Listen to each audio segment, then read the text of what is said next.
So last week, my brother decided to embrace his inner 70s child and got himself a pet rock. He even named it Rocky, which, let's be honest, is about as original as naming a goldfish Goldie.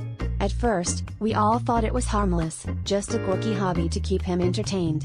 I mean, who doesn't love a rock that requires zero feeding or walking?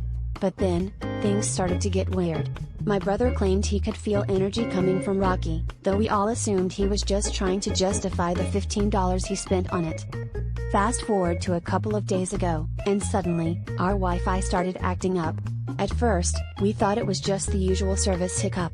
But then, my brother noticed that every time he brought Rocky into the living room, the Wi-Fi signal would drop to zero. It was like Rocky had an insatiable appetite for bandwidth. My brother was thrilled, thinking Rocky had some mystical powers, while I was less than amused, especially when my Netflix binge sessions turned into a buffering nightmare.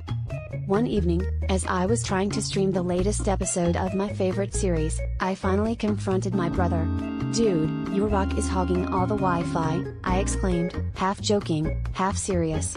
He just grinned and said, "Well, maybe Rocky is just really good at finding hot spots."